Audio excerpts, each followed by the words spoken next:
बाबा अभी तक नहीं आए और घर में इसके सिवा खाने के लिए और कुछ भी नहीं है। चलो यही खा लेती हूँ।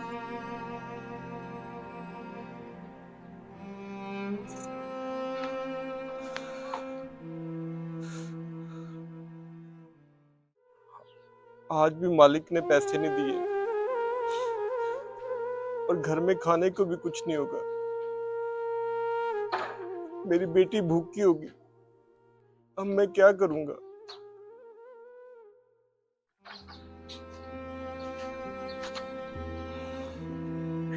बाबा क्या हुआ?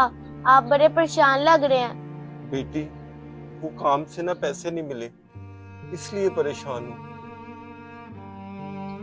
बेटी, तुम ये क्या खा रही हो?